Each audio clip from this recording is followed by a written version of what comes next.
Geometry Unit 2, Lesson 4, Perpendicular Lines. So in this lesson we want to construct perpendicular bisectors and also a perpendicular line, perpendicular to a line that goes through a point. We want to prove a theorem called the Perpendicular Bisector Theorem and its converse, and then use these two theorems to prove other theorems about right angles and also to find missing measures and so on. So the first thing we're going to do is we have a segment and we're going to construct a perpendicular bisector. We actually did that before. I told you that it was the perpendicular bisector then, we just didn't call it that. So we're going to open an arc which is more than the halfway point. We're going to make sure that it is more than halfway. We're going to extend this past the halfway, and that's so that they intersect. You're going to make an arc and you have to make sure it's big enough that it's going to actually intersect. You do exactly the same arc from both ends. That will now meet in two places. Those two meeting points are where you're going to draw a line through that. So this line that I'm going to draw is going to be the perpendicular bisector of that segment AB. So right here, this line that I've drawn, and let me just put that now in red, that red line which I'm going to do, I'm going to go over that in colored pencil. This is now the perpendicular bisector of that given one. And we'll prove in a moment the perpendicular bisector theorems and so on will prove that that is the case. These two theorems actually prove that that's perpendicular. So now we have a point P here and we want to make it perpendicular to this. So I can draw many, many lines to it. Only one of those will be perpendicular. Well, we know from here that if we have a segment, we know how to draw the perpendicular to it. So what I'm really going to do is I'm going to make a segment down there on that line that P has to be on, and then it will be through there. So I'm going to extend. I need to make sure it's going to intersect, though, in 2 points. So it's going to intersect here and here. I have to make sure that through P, whatever arc I make, it's going to touch this line in 2 points. So now that's my segment that I just did here.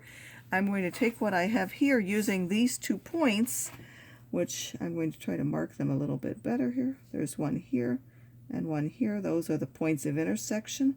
I'm going to take those points now and find the perpendicular bisector of that, just as I did up here. So I'm going to ignore that point P. Again, I'm going to be over the halfway, and I'm going to make 2 arcs, and it will turn out that when I do that, it will actually pass through P. So I'm not, even though I'm now ignoring P, and I'm just finding the perpendicular that goes through here, because I picked those 2 points from P, it will actually end up passing through P, even though I'm ignoring it now when I do the construction.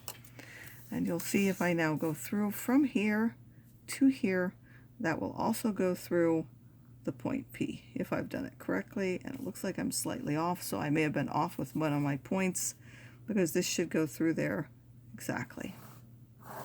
And I guess it does pretty much. Again, I think I was off with one of my points slightly. So you want to be careful when you do it. Again, I can't always see here when I'm on the camera as well as I'd like where my actual points are. But if you do it carefully, that should pass through there. So now what does the perpendicular bisector theorem says? It says if a point is on the perpendicular bisector like we have here, then if I take any point on here, so if I take a point like this and I look at the distance from here and the distance from here, those two distances are going to be the same. So it's equidistant from the endpoint. So from either endpoint, if I take, and of course this should really be a straight line, not just drawing one with. So if I take this distance and I take this length, those two lengths are going to be exactly the same thing. That's what the perpendicular bisector theorem, and that's true for anyone. If I pick any other point, that will be true. Again, that's not going to be the same distance as these. It will be a different distance, but the two sides will be the same. So this length and this length would also be the same. Different than the ones we did here, but the same as each other. So now we want to prove the perpendicular bisector. It says P is now on the perpendicular bisector, and we can see that it's the perpendicular bisector because these are marked congruent and this is perpendicular. It's passing through the midpoint, so it's cutting it in half. So let's consider the reflection across this line M, which is what the line we want to prove that this is our perpendicular bisector in the picture. P is on that perpendicular bisector M, and now we're going to consider reflecting across that. Then the reflection of point P across line M is also P, because P is on line M. P is on that line of reflection, so therefore we know it doesn't get moved. I guess I should really put line M, the line of reflection. Also, the reflection of point A across there, if we go across this line, has to be point B, because these distances are the same, and we know reflection preserves distance. So since those distances are the same, we know that when we reflect A, it goes to the opposite side the same distance, and that will be point B now.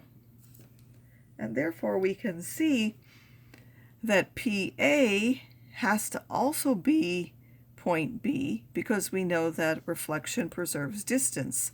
So whatever we have P and A now, this is now going to pit over here, and it will land exactly on there because these are the same distance and that's the same point. So those will land on top of each other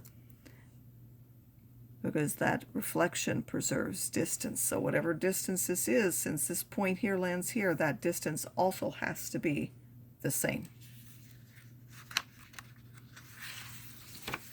Now, what conclusion can we make now from this using the perpendicular bisector? So we have a triangle. We see this. We have these two marked as the same, meaning this is the midpoint and this is perpendicular. So what can we tell? First of all, we know J is on the perpendicular bisector.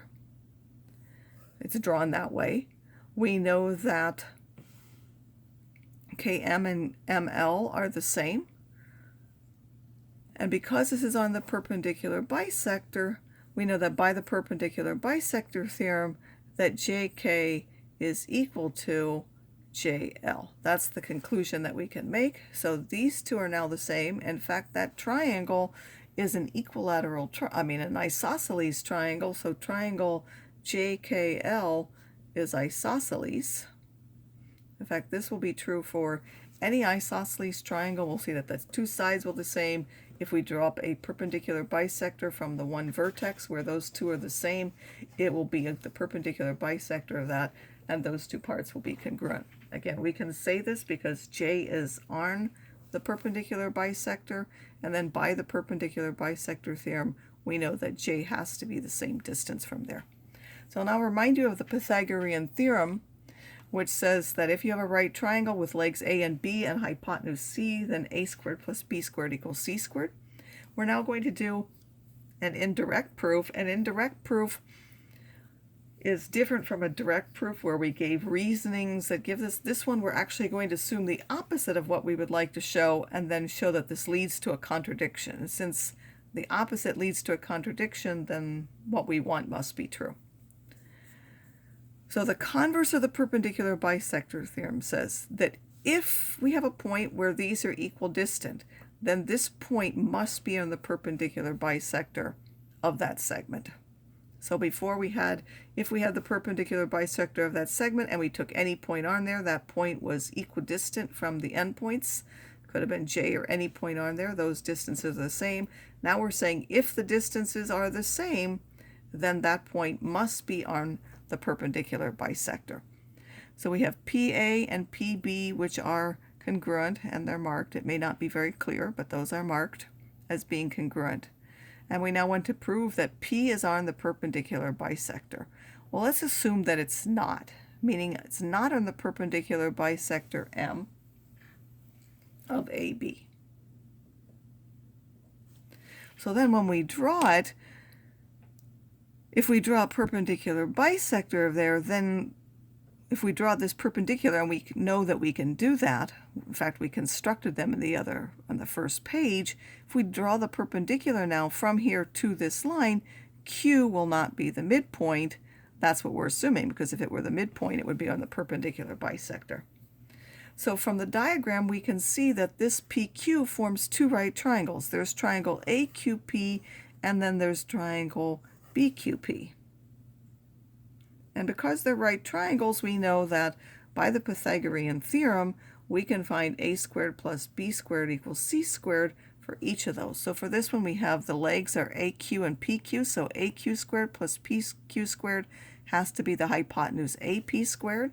And here, these two are the legs, that's the hypotenuse, so we know that PQ squared plus QB squared has to be equal to PB squared.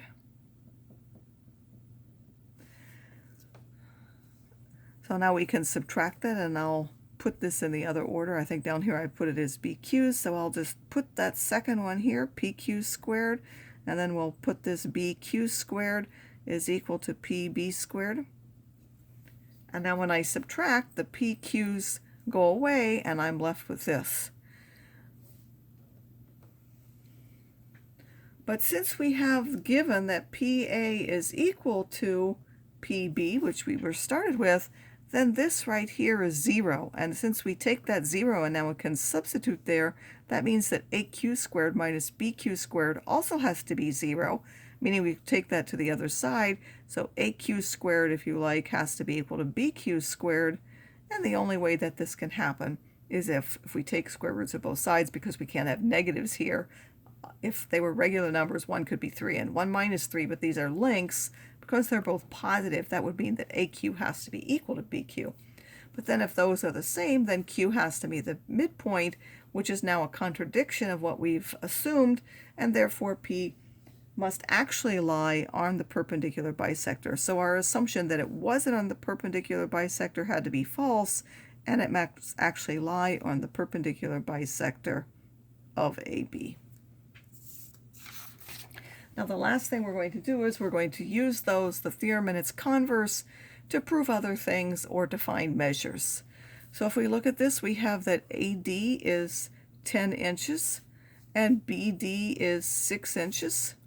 Find the length of AC. So it doesn't tell us it's on the perpendicular bisector, but we know that for one, these are marked to be congruent, and now we know by the converse of the perpendicular bisector theorem that because these two are congruent, this here has to be the perpendicular bisector. So we also know that this is going to be congruent to this. So if we find one of them, AB, then BC will also have to be the same, and we can add those to find the whole length of AC. So first we're going to use the Pythagorean theorem. We know that AB squared plus 6 squared has to be equal to 10 squared. We know that. So even if it hadn't marked that it was perpendicular, we would have known that by the converse of the perpendicular bisector theorem. This is 36. This is 100. If you subtract that, you'll get that that's 64. So AB has to be equal to 8 when we take the square roots. And finally AC, because we know those two pieces have to be the same now, by the converse of the perpendicular bisector theorem, we know that this is now AP plus BC, and that those two things are equal. That's twice that 8, which will now be 16. And since these were all in inches, this will be 16 inches. Finally, it says if two lines intersect to form one right angle, then they are perpendicular and intersect to form 4 right angles. So we have two here that are intersecting. We're given that this angle is a right angle. So it wasn't marked. We want to show that 2, 3, and 4 have to also be right angles. So we're going to start with what's given, which is that the measure of angle 1 is 90 degrees, so that's given. Then we know that angle 1 and angle 2 are a linear pair. That's also given. It's given in the diagram. Angle 1 and angle 2 are supplementary. Why is that? That's by the linear pair theorem. Linear pair theorem says if they're a linear pair, then they're supplementary. And now how can we use the definition of supplementary to come up with something? What does the definition of supplementary say? Yes, it says that the measures have to add up to 180. That's the definition of supplementary. And now we're going to combine our statement 1 with our statement 4 how can we use those two statements to come up with this? It says 1 is 90, so instead of this 1, we can substitute the 90 to get this. This is the substitution property of equality. That's substitution property of equality. And now how would I be able to go from here to here? We would subtract the 90 from both sides, so this is the subtraction property of equality.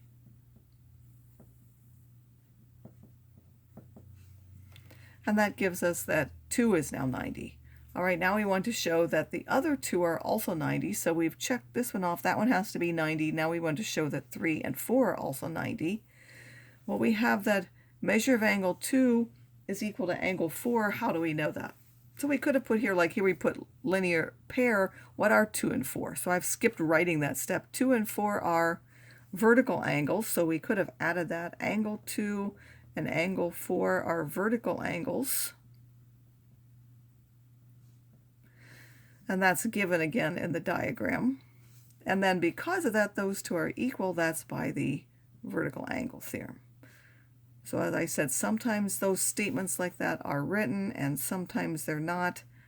And that was supposed to be the vertical angle theorem here. I'm talking and writing at the same time. And then finally, I would be able to say, what about the measure of angle 4? The measure of angle 4 now also has to be 90 because I can use these two statements together. Since those are equal, that's the substitution property to say that 4 has to also be 90. What about 1 and 3? 1 and 3 in the diagram are also vertical angles. So this is also the vertical angles theorem.